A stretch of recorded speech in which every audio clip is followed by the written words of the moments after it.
Teguh Amiruddin sang dewa penyelamat. Hasil imbang tanpa gol terjadi di laga PSIS Semarang melawan Arema FC di matchday ke-20 BRI Liga 1. Meski tak ada gol, bukan berarti laga yang berlangsung di Stadion Kapten Iwayan Dipta Gianyar. Kedua tim punya banyak peluang. Namun kiper kedua tim tampil apik, Jandia Eka Putra di PSIS plus Teguh Amiruddin yang memperkuat Arema FC. Dilansir bola.com memilih Teguh untuk menyandang predikat Man of the Match pada laga ini. Alasannya karena Arema lebih banyak dapat tekanan.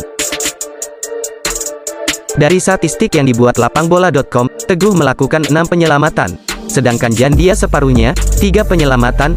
Sejak awal laga, terutama di babak kedua, PSIS punya sejumlah peluang emas lewat tembakan Flavio Junior, Wallace Costa dan lainnya. Tapi Teguh bisa mematahkan peluang emas tersebut.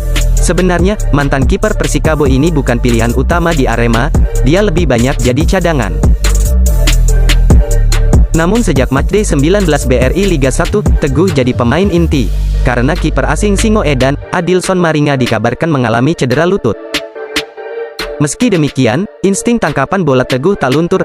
Ini jadi clean sheet kedua yang dicatatkannya, artinya, sejak tampil di BRI Liga 1 musim ini, dia belum kebobolan. Ini membuktikan Arema punya 2 kiper tangguh musim ini. Secara kualitas, Teguh sudah memberi bukti tak kalah kelas dari Maringa. Sebenarnya laga kontra PSIS sangat sulit bagi kiper untuk tampil maksimal, sebab pertandingan mentas di bawah guyuran hujan, sehingga bola bisa bergerak liar dan sulit diantisipasi, tapi Teguh bisa mengatasi kesulitan ini. Di babak pertama, sebuah tangkapan Teguh sempat 2 kali lepas, untungnya, dia tetap bisa mengamankan bola itu. Di babak kedua, kiper 28 tahun ini main lebih bagus. Sebuah peluang emas lewat tandukan Wallace Costa yang mengarah ke sudut gawang bisa ditangkapnya. Aksi itu cukup berisiko. Jika lepas, para pemain depan PSIS sudah bersiap melakukan rebound, tapi tangkapan Teguh sambil menjatuhkan badan tetap lengket.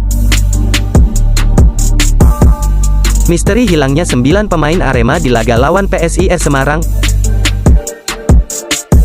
9 pemain Arema absen di laga lawan PSIS Semarang di Pekan 20 Liga 1, Senin tanggal 17 Januari tahun 2022 malam.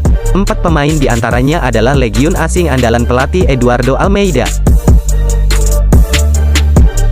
Dalam daftar susunan pemain Arema lawan PSIS yang berakhir 0-0 itu, tak ada nama 4 pemain asing, seperti Adilson Maringa, Sergio Silva, Renzi Yamaguchi, dan Carlos Fortes. Selain itu, tak ada pula 5 pemain lokal, yakni Rizky Dwi, Fabiano Beltram, Ivanul Alam, Muhammad Rafli, hingga Feby Eka Putra. Selain Feby yang izin pulang ke Mojokerto karena ibunya meninggal dunia, 8 pemain lain ternyata harus menjalani kebijakan mandiri, atau semacam karantina. Media officer Arema, Sudar Maji angkat suara terkait hal ini. Menurutnya, Arema selalu mematuhi protokol kesehatan dengan melakukan tes setiap 5 hari sebelum pertandingan digelar, termasuk jelang lawan PSIS ini. Ketika ada pemain yang hasil tesnya terindikasi mengarah pada gejala COVID-19, maka kebijakan mandiri wajib dijalani si pemain. Jika ada pemain yang bergejala, maka harus menjalani kebijakan mandiri, dengan menempatkan mereka di hotel yang berbeda. Kami sudah melakukan tes berturut-turut selama 5 hari terakhir, dan semoga hasilnya baik untuk tim, kata Sudar Maji. Kecuali Feby Eka, Sudar Maji menyebut 8 pemain yang sedang menjalani kebijakan mandiri itu harus melakoni tes ulang. Kabarnya, tes berikutnya itu akan dilakukan setelah laga melawan PSIS Semarang. Sebelum memastikan hasil tes mereka negatif, tim pelatih tak mau mengambil risiko. Karenanya, 8 pemain itu tidak dimasukkan pelatih Eduardo Almeida ke line up lawan PSIS. Memang ada pemain yang hasil tesnya samar, sehingga dilakukan tes berulang-ulang selama 5 hari berturut-turut. Sambil menunggu hasilnya, kita patuh pada regulasi prokes di kompetisi ini, maka mereka kita inapkan di hotel.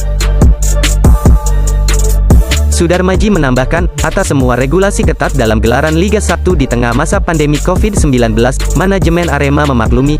Harapannya, Arema masih bisa berprestasi dalam segala keterbatasan. Segala sesuatu di tengah kompetisi masih bisa terjadi, bukan hanya pada pemain, tetapi juga pada venue pertandingan yang sifatnya dinamis dan harus menyesuaikan dengan dinamika yang ada. Mohon doanya agar Arema tetap bisa berprestasi, pungkasnya.